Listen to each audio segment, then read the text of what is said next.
พื่อนบ้านแบบนี้ต้องถล่มให้เละณดินแดนของเหล่ายักษ์เด็กสาวได้ถือกำเนิดขึ้นในดอกจำปาพวกเธอถูกเลี้ยงดูโดยเหล่ายักษ์ในสมรภูมิอันดุเดือดสาวงามจะอยู่รอดในดงยักษ์ได้ยังไงเรื่องราวมันจะสนุกสนานแค่ไหนเดี๋ยวมารับชมกันครับกับเรื่องราวของจำปาแก้วจำปาทองครับท่ามกลางป่าลึกที่ลายล้อมไปด้วยภูเขาสูงใหญ่และแม่น้ำยังมีดินแดนของเหล่ายักษ์สาตั้งอยู่มากมายและมีเมืองยักษ์เมืองหนึ่งที่ชื่อว่าเมืองไตรมาสปกครองโดยท้าวตรีศูนย์และนางจันทรัตน์ทั้งคู่เนี่ยเป็นราชาและราชินีที่ดีดูแลชาวเมืองอย่างสงบสุขเสมอมาแต่แม้ว่าเรื่องบ้านเมืองจะราบรื่นแต่ท้าวตรีศูนย์กับนางจันทรัตน์ก็ยังคงกังวลใจมากที่พวกเขายังไม่มีลูกหลานสืบสกุลเลยกระทั่งความปรารถนาของสองยักษ์กษัตริย์ได้ส่งไปถึงพระอินทร์ก็เกิดเห็นใจทั้งสองนะครับก็เลยช่วยเหลือโดยการเนรมิตต้นจำปา2 ต้นขึ้นมากลางป่าต้นหนึ่งคือต้นจำปาสีขาวแวววาวดังแก้วใสอีกต้นก็คือจำปาสีเหลืองอร่ามดังทองคำโดยพระอินทร์นั้นนะครับได้ไปเชิญให้นางฟ้า2 พี่น้องให้ลงไปจุติอยู่ในดอกจำปาทั้ง2 ต้นก็เลยทำให้ดอกจำปาแก้วกับดอกจำปาทองที่มีนางฟ้าตัวน้อยอยู่ข้างในส่งกลิ่นหอมมากเป็นพิเศษก่อนที่ลมของพระพายเนี่ยจะพัดเอากลิ่นหอมนี้ให้ลอยไปเตะจมูกของท้าวตรีศูนย์เพียงผู้เดียวในเมืองไตรมาสจนท้าวตรีศูนย์สะดุ้งตื่นขึ้นมาในรุ่งเช้ากลิ่นของดอกจำปาก็ยังคงติดอยู่ในจมูกไม่จางหายท้าวตรีศูนย์ก็เลยตัดสินใจเหาะขึ้นฟ้าออกเดินทางไปตามหาต้นตอของกลิ่นหอมจนเขาได้มาเจอกับต้นจำปาแก้วและต้นจำปาทองที่ตั้งอยู่บนยอดเขาท้าวตรีศูนย์รู้สึกอัศจรรย์ใจกับความงดงามของต้นจำปาทั้ง2 ต้นเป็นอย่างมากก่อนที่เขาจะสังเกตเห็นดอกจำปาแก้วกับดอกจำปาทองที่มีลักษณะใหญ่กว่าดอกอื่นๆและก็มีกลิ่นหอมเหมือนกับที่จมูกเขาได้กลิ่นท้าวตรีศูนย์เนี่ยไม่รอช้าเด็ดเอาดอกจำปาแก้วกับดอกจำปาทองนั้นกลับเมืองมุ่งตรงไปยังปราสาทของนางจันทรัตน์เพื่อมอบดอกจำปานี้ให้เป็นของขวัญแต่ทว่าเมื่อนางจันทรัตน์คลี่ดอกจำปาแก้วกับดอกจำปาทองออกมาพวกเขากลับพบกับทารกหญิงตัวน้อยนอนหลับอยู่ข้างในนั้น2 กษัตริย์เนี่ยรู้สึกดีใจกันมากๆเลยนะครับเพราะพวกเขาปรารถนาจะมีลูกกันมานานแล้วเมื่อได้เห็นทารกในดอกไม้ทั้ง2จึงตัดสินใจจะเลี้ยงดูทันทีโดยตั้งชื่อให้กับเด็กทั้ง2ว่าจำปาแก้วและจำปาทองเด็กทั้ง2เนี่ยนะครับได้รับการเลี้ยงดูด้วยความรักจนกระทั่งเวลาผ่านไป3 ปีก็ได้มีข่าวดีเกิดขึ้นเมื่อนางจันทรัตน์เกิดตั้งท้องและให้กำเนิดลูกชายชื่อว่าตรีเมธจำปาแก้วกับจำปาทองจึงได้เป็นพี่สาวที่รักน้องชายมากๆทั้ง3เนี่ยสนิทสนมกันมากเลยนะครับได้ร่ำเรียนวิชาต่างๆด้วยกันทั้งการบ้านการเมืองการทำศึกและการต่อสู้จนกระทั่งจำปาแก้วกับจำปาทองมีอายุครบ15 ปีทั้ง2 นางเนี่ยก็เป็นหญิงสาวที่งดงามที่สุดในเมืองยักษ์ส่วนตรีเมธที่อายุครบ12 ปีก็เติบโตมาเป็นชายที่แข็งแกร่งซึ่งมีอยู่วันหนึ่งครับตรีเมธเนี่ยเกิดคึกคะนองเหาะขึ้นฟ้าไปผจญภัยเพียงลำพังอย่างไร้จุดหมายจนกระทั่งเขาได้หลงไปถึงเมืองไกรจักรซึ่งเมืองแห่งนี้นะครับปกครองโดยยักษ์8 แขนนามว่าท้าวหัตถกัณฐ์ซึ่งปราสาทและอาคารบ้านเรือนในเมืองแห่งนี้ถูกสร้างขึ้นอย่างปราณีตและสวยงามเมื่อตรีเมธได้เห็นปราสาทและบ้านเรือนของเมืองไกรจักรสวยกว่าเมืองของตัวเองก็เลยทำการถีบยอดปราสาทและใช้กระบองฟาดเสาให้หักโค่นอาละวาดจนปราสาทสวยๆเละเทะไม่เป็นท่าเมื่อเจ้าเมืองอย่างท้าวหัตถกัณฐ์ได้รู้ว่าเด็กหนุ่มแปลกหน้ามาทำลายปราสาทของตนเขาก็รีบเหาะขึ้นฟ้าไปจัดการทันทีโดยมีรณเกศลูกชายมาช่วยเขาด้วย2 พ่อลูกเหาะขึ้นฟ้าไปพร้อมกับเหล่าพลทหารมากมายทำให้ตรีเมธเนี่ยตกใจกลัวมากรีบหนีกลับไปทันทีแต่ท้าวหัตถกัณฐ์และรณเกศเนี่ยไม่ยอมปล่อยไปง่ายๆครับพวกเขายกขโยงเหาะตามตรีเมธไปจนถึงเมืองไตรมาสและเมื่อท้าวตรีศูนย์ได้เห็นว่าลูกชายกำลังตกอยู่ในอันตรายเขาก็รีบพาไพร่พลทยานขึ้นฟ้าไปปกป้องลูก และเมื่อได้ไปปะหน้ากับท้าวหัสกัณฐ์ท้าวหัสกัณฐ์จึงได้แจ้งเรื่องที่เด็กหนุ่มคนนี้ได้ไปก่อไว้ที่เมืองของตนให้กับท้าวตรีศูนย์ได้ฟังแต่แทนที่ท้าวตรีศูนย์จะขอโทษเขากลับไม่เชื่อก็เลยสั่งโจมตีฝ่ายตรงข้ามทันทีจนเกิดการต่อสู้กันขึ้นอย่างดุเดือดและในสุดท้ายเนี่ยนะครับรณเกตก็สามารถสังหารตรีเมธและชำระแค้นให้กับเมืองได้จนสำเร็จฝ่ายท้าวตรีศูนย์ที่เห็นลูกชายตายก็เสียใจมากจนไม่สามารถที่จะต่อสู้ต่อไปได้เขาก็เลยต้องถูกจับกุมตัวไปฝ่ายจำปาแก้วกับจำปาทองเมื่อได้รู้ข่าวว่าน้องชายถูกฆ่าพวกเธอก็รู้สึกโกรธแค้นอย่างมากเลยนะครับทั้งสองจึงหยิบอาวุธประจำกายเหาะขึ้นฟ้าไปต่อสู้กับพวกยักษ์ซึ่งฝีมือการใช้พัดแว่นของจำปาแก้วและการใช้หอกธงของจำปาทองนั้นก็เก่งกาจมากทั้งสองจึงสามารถสยบทหารยักษ์ของศัตรูไปได้อย่างมากมายจนท้าวหัสกัณฐ์เห็นท่าไม่ดีก็เลยรีบเสกมนต์เป็นเมฆดำปกคลุมไปทั่วท้องฟ้าแล้วก็พากันเหาะหนีกลับเมืองไกลจักรไปทันทีโดยคุมตัวท้าวตรีศูนย์ไปด้วยเมฆดำนี้นะครับทำให้จำปาแก้วกับจำปาทองมองไม่เห็นอะไรเลยพวกนางจึงต้องทำใจยุติการต่อสู้แล้วกลับเข้าเมืองเพื่อไปจัดการศพของตรีเมธการสูญเสียครั้งนี้นะครับทำให้ทั้งเมืองโศกเศร้ามากแต่จำปาแก้วกับจำปาทองก็ไม่อาจจะเสียใจได้นานเธอทั้งสองจะต้องตั้งกองทัพใหญ่เพื่อรีบไปช่วยพ่อสองพี่น้องจึงรีบร่ำลานางจันทรัตน์นำกองทัพเหาะเดินทางไปยังเมืองไกลจักรทันทีซึ่งห่างออกไปไม่ไกลจากเมืองของเหล่ายักษ์นั้นยังมีเมืองมนุษย์ที่ชื่อว่าเมืองชัยนรัตน์ตั้งอยู่ริมแม่น้ำกว้างใหญ่ปกครองโดยท้าวชัยสุริยงค์และนางรัตนาทั้งสองนะครับมีลูกชายฝาแฝดคู่หนึ่งชื่อแสงแก้วกับแสงทองฝาแฝดที่เหมือนกันทุกระเบียบนิ้วจนไม่สามารถที่จะแยกออกได้ซึ่งพวกเขานะครับเกิดมาพร้อมกับตัวเลขกลางทรวงอกโดยแสงแก้วพี่ชายจะมีเลข1สลักอยู่ส่วนแสงทองน้องชายก็จะมีเลข2สลักอยู่เมื่อ2หนุ่มมีอายุครบ12ปีพ่อแม่ก็ส่งให้ลูกชายเดินทางไปร่ำเรียนวิชากับฤาษีจนกระทั่งพวกเขามีอายุครบ15ปีเทวดาก็มาดลใจแสงแก้วและแสงทองให้ออกเดินทางเพื่อไปเจอกับเนื้อคู่สองหนุ่มจึงเกิดร้อนเนื้อร้อนใจคิดถึงบ้านอยากจะกลับเมืองในเร็ววันฤาษีที่ดูแลสองฝาแฝดมานานก็เศร้าใจอยู่ไม่น้อยนะครับท่านก็เลยทำกระบี่สลักเลขให้กับทั้งคู่พร้อมกับดูดวงชะตาของสองฝาแฝดแล้วก็ได้เห็นว่าพวกเขาจะได้พบกับเนื้อคู่เร็วๆนี้ฤาษีก็เลยมอบหน้ากากกาลีแปลงกายให้และแนะนำให้สองหนุ่มปิดบังตัวตนที่แท้จริงเอาไว้จนกว่าจะถึงเวลาอันเหมาะสมแสงแก้วกับแสงทองก็น้อมรับเอาคำของฤาษีมาแล้วก็กราบลาท่านเพื่อออกเดินทางกลับเมืองต่อไปแต่เทวดานะครับกลับดลใจให้ทั้งสองฝาแฝดเหาะหลงทิศหลงทางไปไม่ถึงเมืองของตัวเองสักทีจนแสงแก้วกับแสงทองเหาะหลงมาถึงกลางป่าของเมืองไกลจักรและก็ได้สังเกตเห็นศึกสงครามระหว่างสองเมืองยักษ์ในป่าใหญ่พวกเขาจึงพากันไปแอบซุ่มดูกองทัพที่ตั้งค่ายอยู่ในป่าจนทั้งคู่ได้พบกับจำปาแก้วและจำปาทองแม่ทัพหญิงที่แสนสง่างามกำลังนำกองทัพยักษ์มาตามป่าเขาแสงแก้วนะครับจึงตกหลุมรักจำปาแก้วในทันทีเช่นเดียวกันกับแสงทองที่ก็ตกหลุมรักจำปาทองจนหมดหัวใจ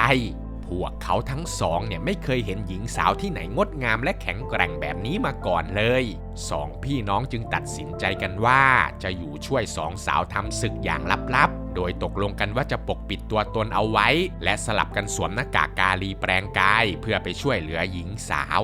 ซึ่งตอนนี้นะครับทั้งสองหนุ่มก็รู้แล้วว่ากองทัพยักษ์จากเมืองไกลจักรนำโดยนนยักษ์และรณยมุกทหารเอกของท้าวหัสกัณฐ์ได้แอบมาทำกับดักเอาไว้ในช่องเขาที่คับแคบและตอนนี้จำปาแก้วกับจำปาทองก็ดันแยกกองทัพให้เล็กลงเพื่อที่จะเดินผ่านช่องเขานี้อีกด้วยเมื่อจำปาแก้วนำทหารลัดเลาะมาตามเส้นทางผ่านหินผาม ไม่นานนนยักษ์ก็โผล่ออกมาต่อสู้และหลอกให้จำปาแก้วเนี่ยวิ่งตามจนตกกระดานหกที่เตรียมไว้จนสลบไปทันทีแสงแก้วที่ล่องหนติดตามมาอย่างใกล้ชิดจึงปรากฏตัวออกมาแกว่งกระบี่จัดการกับเหล่ายักษ์ทั้งหลายและก็สังหารนนยักษ์จนตายก่อนจะอุ้มจำปาแก้วหนีไปยังที่ปลอดภัยได้สำเร็จแล้วก็จัดการเป่ามนต์ให้จำปาแก้วฟื้นจากอาการสลบแล้วก็ชี้ทางกลับค่ายให้กับเธอจำปาแก้วเนี่ยก็ได้แต่ตกใจนะครับแต่เธอก็ไม่ลืมที่จะกล่าวขอบคุณชายหนุ่มที่มาช่วยและก็ไม่ลืมที่จะถามชื่อของหนุ่มรูปงามด้วยแสงแก้วจึงโกหกไปว่าเขาเนี่ยชื่อแสงรังสีแล้วก็หายวับไปจากจำปาแก้วทันทีปล่อยให้จำปาแก้วเนี่ยเดินทางกลับไปตามเส้นทางที่บอกเพียงลำพังครับฝ่ายจำปาทองเนี่ยนะครับหลังจากที่แยกกองทัพกับพี่สาวแล้วเธอก็ได้มาเจอกับรณยมุกและถูกลวงให้เข้าไปยังกับดักในช่องผาก่อนจะถูกหินขนาดใหญ่ปิดช่องขังตัวเธอเอาไว้แต่ระหว่างที่ศัตรูกำลังจะเข้ามาทำร้ายจำปาทองแสงทองที่สวมหน้ากากกาลีเป็นเจ้าหน้ากากก็โผล่เข้ามาจัดการกับกองทัพยักษ์และใช้กระบี่สังหารรณยมุกจนตายคาที่ทำให้พวกทหารยักษ์เนี่ยต้องรีบหนีกลับเมืองไปรายงานความล้มเหลวต่อท้าวหัตถกัณฐ์ต่อไปหลังจากที่ยักษ์เมืองไกลจากหนีไปแล้วเจ้าหน้ากากก็รีบช่วยจำปาทองออกมาจากช่องผาแล้วก็หายจากไปอย่างไร้ร่องรอยจำปาทองจึงกลับไปหาไพร่พลของตนและเดินทางกลับค่ายกันต่อไปแต่พอมาถึงค่ายเนี่ยนะครับจำปาทองกลับพบว่าพี่สาวของเธอยังไม่กลับมาถึงค่ายเลยเนื่องจากขณะนี้นะครับจำปาแก้วก็กำลังหลงทางโดยที่เธอเนี่ยคิดว่าเธอกำลังเดินมาเพียงลำพังในป่าแต่แท้ที่จริงแล้วนะครับแสงแก้วได้ล่องหนแอบเดินติดตามเธอมาอยู่อย่างลับๆเพื่อที่จะให้เธอเนี่ยเดินกลับค่ายไปได้อย่างปลอดภัยแต่เมื่อเห็นว่าจำปาแก้วเนี่ยกำลังหลงทางแสงแก้วจึงทำการสวมหน้ากากกาลีแปลงกายเป็นเจ้าหน้ากากปรากฏตัวต่อหน้าจำปาแก้วแล้วอาสานำทางพาเธอกลับค่ายแม้ว่าจำปาแก้วเนี่ยจะกลัวมากแต่เธอก็ไม่มีทางเลือกมากนักครับก็เลยลองติดตามเจ้าหน้ากากไปเรื่อยๆจนเธอได้เห็นแสงไฟจากค่ายพักแรมของตนเองเจ้าหน้ากากแสงแก้วก็หายตัวไปกลายเป็นว่านับตั้งแต่บัดนั้นมาล่ะครับเรื่องราวของเจ้าหน้ากากหน้าตาขี้เหร่กับหนุ่มหล่อแสงรังสีกลายเป็นเรื่องที่ทำให้จำปาแก้วกับจำปาทองเนี่ยคิดอยู่ไม่ตกสองสาวเนี่ยต่างก็งุนงงมากว่าชายลึกลับที่มาช่วยพวกเธอเนี่ยคือใครมาจากไหนพวกเธอถึงกับคิดเรื่องนี้วนไปวนมาจนนอนแทบไม่หลับเลยนะครับทางด้านท้าวหัตถกัณฐ์หลังจากที่ได้รู้ว่าทหารเอกทั้งสองตายเพราะมีมนุษย์สองคนจากไหนไม่รู้โผล่มาช่วยเขาก็เจ็บใจมากทำให้ท้าวหัตถกัณฐ์กับลูกชายรณเกศเนี่ยจะต้องตั้งกองทัพไปออกศึกด้วยตนเองซึ่งในวันต่อมาเนี่ยจำปาแก้วกับจำปาทองก็เดินทัพมาล้อมเมืองตามที่คาดเอาไว้พวกนางทั้งสองเนี่ยนะครับเรียกร้องให้ท้าวหัตถกัณฐ์คืนตัวท้าวตรีศูนย์มาแต่โดยดีแต่ท้าวหัตถกัณฐ์เนี่ยก็ไม่ยอมเด็ดขาดการสู้รบจึงเริ่มต้นขึ้นท้าวหัตถกัณฐ์ต้องต่อกรกับจำปาทองส่วนรณเกศก็รับมือกับจำปาแก้วโดยที่ในระหว่างนี้เองนะครับแสงแก้วกับแสงทองที่แอบเฝ้าดูอยู่ก็ไม่พลาดที่จะเข้ามาช่วยสาวๆโดยแสงแก้วเนี่ยเลือกใส่หน้ากากไปช่วยจำปาแก้วส่วนแสงทองก็สวมบทเป็นแสงรังสีไปช่วยจำปาทองการแทรกแซงของสองหนุ่มเนี่ยแหละครับเป็นปัญหาต่อกองทัพของท้าวหัตถกัณฐ์กับรณเกศอย่างมากจนกระทั่งตะวันตกดินสองพ่อลูกก็รีบพากันถอยทัพกลับเข้าเมืองไปตั้งหลักฝ่ายจำปาแก้วกับจำปาทองก็กลับเข้าค่ายแล้วก็เอาแต่คิดถึงเจ้าหน้ากากกับแสงรังสีที่เข้ามาช่วยต่อสู้จนทำให้ทั้งสองเนี่ยเกิดความรู้สึกประหลาดขึ้นในใจเหมือนว่าพวกเธอเนี่ยจะมีใจให้กับทั้งสองหนุ่มแล้วนะครับทางด้านท้าวหัตถกัณฐ์กับรณเกศหลังจากที่ต้องถอยทัพแบกความอับอายกลับเข้าเมืองพวกเขาก็เจ็บใจมากที่มีคนเข้ามาแทรกแซงสองพ่อลูกจึงเห็นว่าจะสู้แบบปกติไม่ได้แล้วเห็นควรจะต้องใช้กลอุบายล่อลวงศัตรูแทนรณเกศจึงรับอาสาแปลงกายเป็นเจ้าหน้ากากเหาะไปยังค่ายของจำปาแก้วกับจำปาทองใช้ความเชื่อใจของสองสาวที่มีต่อเจ้าหน้ากากเพื่อหลอกทั้งสองว่าตอนนี้เนี่ยท้าวตรีศูนย์อยู่ในคุกเมืองไกลจักรและกำลังป่วยใกล้ตายจึงอยากจะให้ลูกสาวเนี่ยไปดูใจเป็นครั้งสุดท้าย ซึ่งจำปาแก้วกับจำปาทองก็หลงเชื่อนะครับด้วยเห็นว่าเจ้าหน้ากากนั้นก็ช่วยพวกเธอเอาไว้หลายครั้งพวกเธอจึงเชื่อใจยอมติดตามเจ้าหน้ากากแปลงเข้าไปในเมืองไกลจากทันทีซึ่งเจ้าหน้ากากก็พาพวกเธอไปยังคุกที่ขังท้าวตรีศูนย์เอาไว้จริงๆแต่ทันทีที่พวกเธอเข้าไปหาพ่อในห้องขังเจ้าหน้ากากแปลงก็จัดการขังทั้งสองเอาไว้กับพ่อทันทีแล้วก็คืนร่างกลับเป็นรณเกตเผยกลลวงให้แก่สองสาวได้รู้เพื่อความสะใจสองสาวเนี่ยเสียใจมากเลยนะครับที่พวกเธอเสียรู้ให้กับยักษ์ร้ายแต่ถึงอย่างนั้นก็ตามพวกเธอก็ยังดีใจที่ได้เจอพ่อและก็ดีใจที่เห็นว่าเขาเนี่ยยังสุขสบายดีไม่ได้ป่วยใกล้ตายเมื่อรณเกตทำภารกิจสำเร็จแล้วรุ่งเช้าเขาก็รีบไปรายงานพ่อทันทีท้าวหัตถกัณฐ์เนี่ยสะใจมากหมายจะสังหารชีวิตทั้ง3พ่อลูกในทันทีเลยนะครับแต่รณเกตเนี่ยอยากจะได้จำปาแก้วกับจำปาทองมาเป็นภรรยาเขาจึงขอให้เว้นพวกเธอเอาไว้เพื่อให้เป็นเมียของตนซึ่งท้าวหัตถกัณฐ์ก็ไม่ขัดข้องจึงรีบสั่งการให้เพชฌฆาตไปนำตัวท้าวตรีศูนย์ออกมาจากคุกเพียงผู้เดียวแล้วก็นำตัวไปประหารทิ้งที่นอกเมืองแต่ในระหว่างที่เหล่าเพชฌฆาตกำลังพานักโทษไปยังลานประหารนอกเมืองนั่นเองล่ะครับพวกเขาก็ถูกลอบโจมตีจากเหล่าทหารเมืองไตรมาสที่แอบมาดักซุ่มตั้งแต่เช้าหลังจากที่รู้ข่าวว่าจำปาแก้วกับจำปาทองได้หายตัวไปเมื่อพวกทหารได้เห็นท้าวตรีศูนย์พวกทหารจึงไม่รอช้าครับรีบเข้าไปชิงตัวเจ้าเมืองของตนและจัดการสังหารเพชฌฆาตจนตายไปหลายคน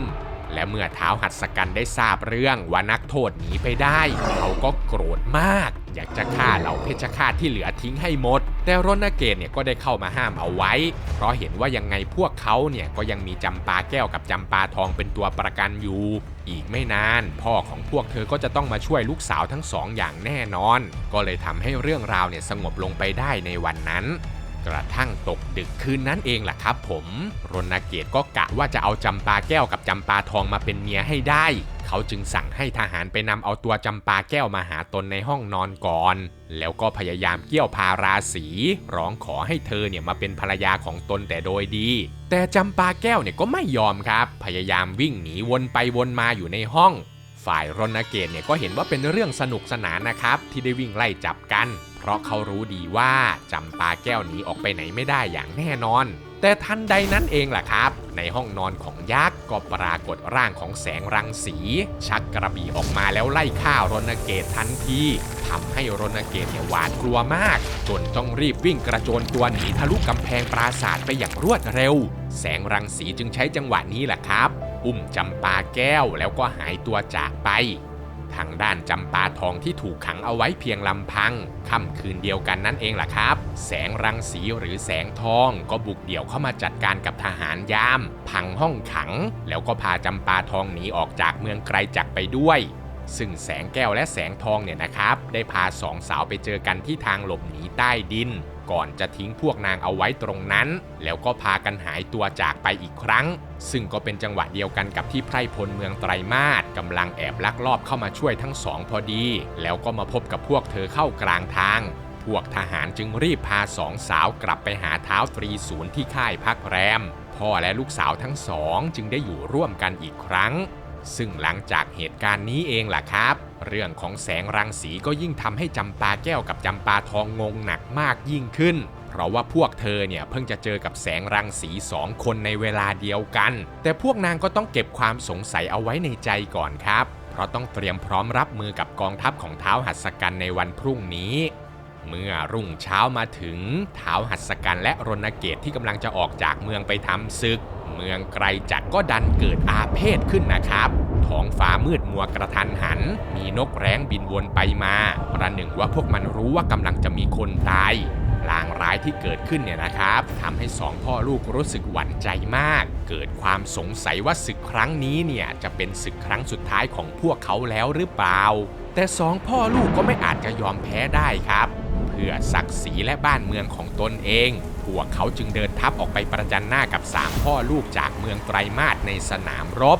การต่อสู้เริ่มต้นขึ้นท่ามกลางสายฝนที่โปรยปลาย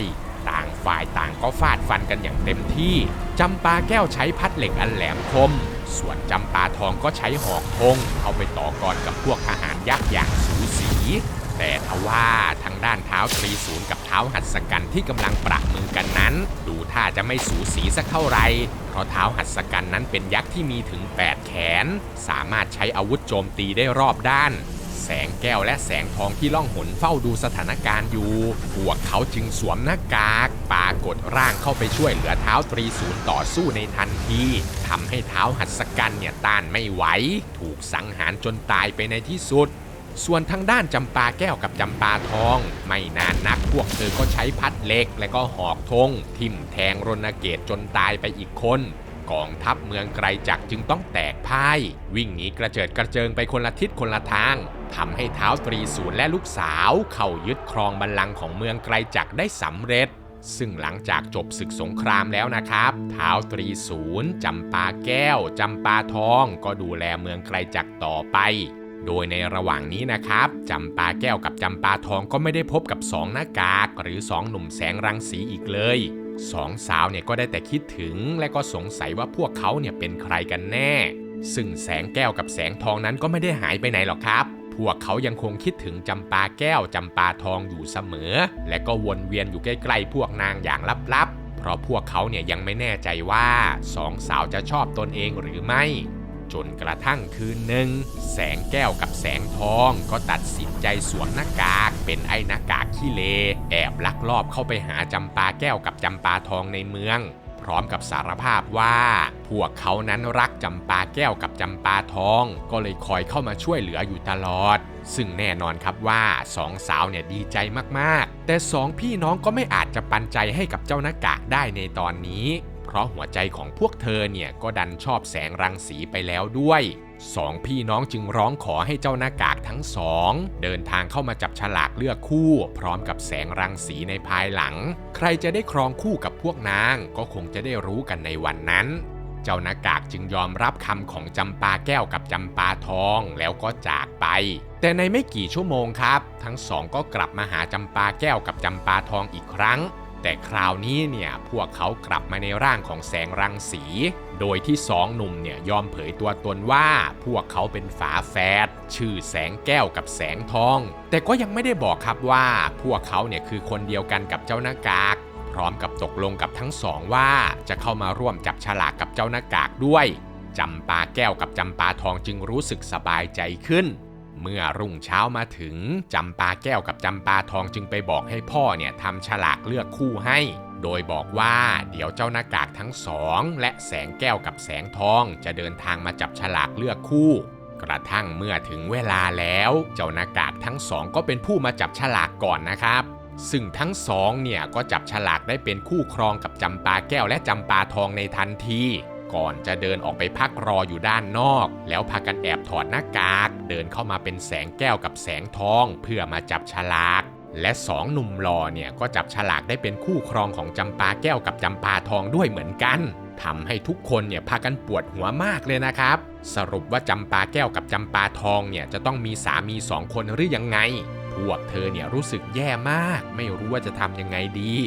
ท้าวตรีศูนย์เนี่ยก็เหมือนจะถอดใจนะครับรีบขอยกเลิกการเลือกคู่ครองของลูกสาวไปก่อนเพราะกลัวว่าจะนำไปสู่การทะเลาะวิวาทของหนุ่มๆได้แต่ตอนนั้นเองล่ะครับแสงแก้วกับแสงทองก็ยอมเปิดเผยตัวตนทั้งสองสวมหน้ากากกาลีแสดงต่อหน้าคนทั้งหลายว่าพวกเขานี่แหละคือเจ้าหน้ากากก่อนจะเล่าเรื่องที่มาที่ไปของพวกเขาให้กับเหล่ายักษ์ได้ฟังว่าทำไมพวกเขาจึงต้องโผล่เข้ามาช่วยจำปาแก้วกับจำปาทองอยู่เสมอเรื่องราวทั้งหมดจึงกระจ่างและจบลงด้วยดี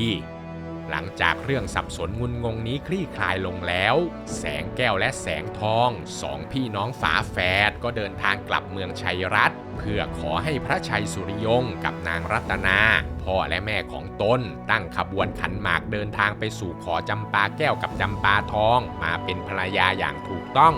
งานแต่งงานของพวกเขาจึงถูกจัดขึ้นอย่างยิ่งใหญ่และพวกเขาก็ได้ใช้ชีวิตอยู่ร่วมกันอย่างมีความสุขสืบต่อไปนับตั้งแต่บัดนั้นเลยล่ะครับและทั้งหมดนี้นะครับก็คือเรื่องราวของจำปาแก้วกับจำปาทองที่ผมได้นำเอามาฝากทุกคนในวันนี้นะครับหากมีข้อมูลตรงไหนผิดพลาดหรือตกหล่นตรงไหนไปเนี่ยผมและทีมงานต้อง กราบขออภัยทุกคนด้วยนะครับถ้าเพื่อนๆชอบคลิปแบบนี้ก็อย่าลืมกดไลค์กดติดตามแล้วก็แชร์คลิปนี้ออกไปเพื่อเป็นกำลังใจให้กับผมและทีมงานด้วยนะครับหรือเพื่อนๆคนไหนอยากจะสนับสนุนมากกว่านี้ก็สามารถสมัครเข้ามาเป็นสมาชิกแบบรายเดือนหรือจะส่งเป็นซุปเปอร์แตงเข้ามาเป็นกำลังใจให้กับพวกเราได้นะครับคลิปหน้าอยากจะฟังเรื่องราวเกี่ยวกับอะไรก็คอมเมนต์เอาไว้ได้เลยนะครับผมอ่านทุกคอมเมนต์แน่นอนครับสำหรับคลิปนี้ก็มีเพียงเท่านี้เนาะแล้วเจอกันใหม่คลิปวิดีโอหน้าครับผมสวัสดีครับบ๊ายบาย